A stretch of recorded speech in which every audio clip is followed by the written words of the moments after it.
So I have 4B4C hair. I say 4B4C because it kind of is a hybrid. Seen people with thicker, coarser hair than, not thicker, coarser, but like coilier hair than me. So that's why I'm like, I can't say I'm 4C fully. So I just say 4B4C hybrid. With this hair, needs a lot of moisture. Scalp needs to be, moisturized, oiled. Lots of that. Just moisture really is a 4C hair's friend. So with that, I'm like, okay, need to make sure my hair is moisturized. With braids though, braids is difficult because the scalp is more prone to buildup because you're not washing your hair as often. And when you don't wash your hair as often and it builds up, then that kind of counteracts what I'm trying to do with my hair health. Because in addition to being moisturized, I also need to keep my hair really, really clean and pristine. So the natural hair salon I visited, they were really talking about, you want to wash your hair more frequently, but instead of using shampoo all the time, I should be co-washing. Co-washing should be my main form of washing my hair. So I'm kind of like, okay, now I have this hairstyle that I'm not going to be washing my hair as much. So how am I going to go about this, right? So one thing I've realized that I can do is kind of use a little cloth to kind of clean my scalp. So what I do is I wet it and I just go through the parts and I just very gently dab. You see, just dab it very gently. Right, same thing for this other side here. Just go in really gently and dab. And what that allows me to do is I pick up some of the product from some of the braid spray I've been using to kind of moisturize my scalp, deal with any itching or discomfort, because that's buildup. So it allows me to do that before I really go in and wash my hair. With braids, I typically don't wash my hair. I wait like about 2 weeks and then I'll wash it. And then from there, I'll probably wash it more frequently. But that's kind of my typical routine with braids. So I'm thinking this is a nice in-between. Now, as for the actual scalp health experience, having an inflamed scalp is never a good thing. Your scalp is kind of the basis of your hair journey. So if you have an inflamed scalp, itchy scalp, your hair's foundation is not good. So I'm kind of like, okay, how do I do this without putting the heavier products that I typically would put on my hair or heavier oils that I would typically put on my hair when my hair wasn't in braids? So first thing is this hairspray, Bricks hair braid extensions. So I have been using this ever since I was a kid.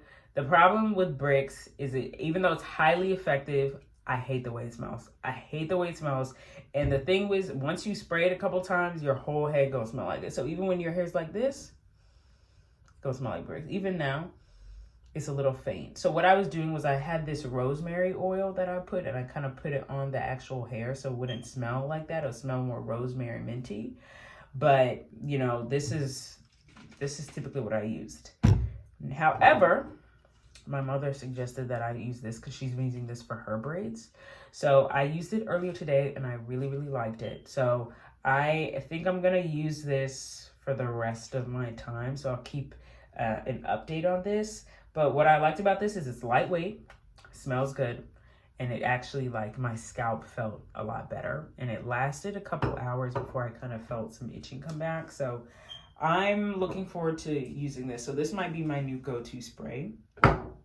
As for the gels that were used for my hair, this is Boho Knotless, by the way. Sorry, I should have let off with that. Boho Knotless, this is what I used.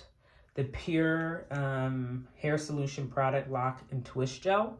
I got this because I was hoping it would help with the scalp inflammation and the itchiness, but I still have some of that discomfort, so I'm not sure if this did anything for that.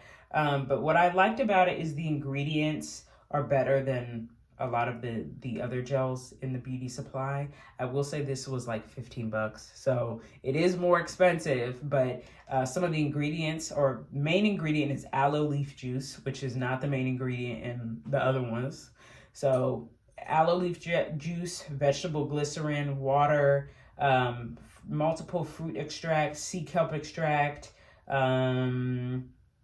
yeah, bunch of fruit extracts, olive oil, castor seed oil, vitamin A, vitamin E. So there's avocado oil. So there's a lot of different, I guess more natural oils and things in here. And I think that contributes to the higher price point. But, honestly, I've gone through a lot of products that maybe had more natural ingredients and weren't necessarily better for me, or I've had allergic reactions to. So it really just depends on you. But I went ahead and got this because I liked the ingredients better than the other ones. So I used it. It works pretty well. My hair braider used the same brand for her stuff. Even though she went ahead and used my own one that I bought. But, so she likes it. It seems like it laid pretty well. So in that regard, it works well, but I'm not sure it did anything for kind of helping with my scalp. I know that sometimes the gels are what causes scalp irritation for people. Now, as for hair, I went ahead and used Expressions.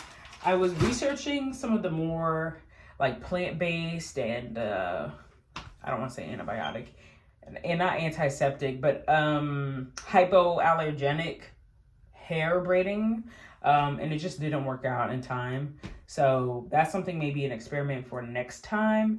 But with Expressions, it is Kanekalon. So it probably does have the chemicals and stuff that people say are responsible for kind of maybe the discomfort people feel. So that might be part of it.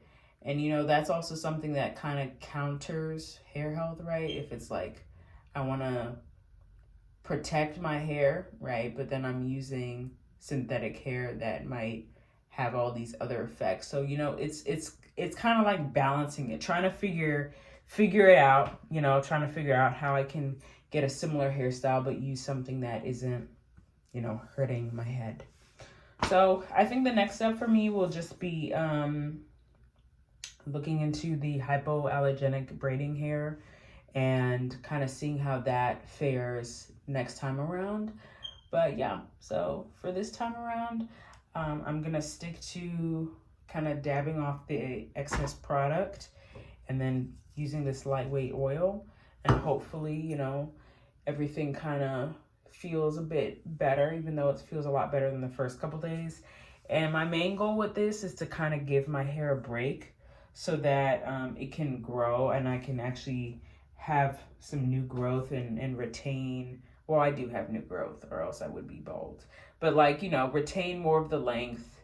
So that's kind of my goal with that. And I feel like that's important with every hairstyle, is to ask yourself, what is my goal with this? Is it to have a different look? Is it to help my hair grow? All of that. But it starts with scalp health. So that's why I'm like, okay, we're gonna really try and see how we can get our scalp in a good place with braids, and moisturize, but not put too much products to keep a clean scalp, even though it needs to be lightweight. So we'll work it out. But yeah, this is the look for now. So yeah, I don't know. This was just a random assortment of things, but somebody just told me make a video about it. So I just did. Okay.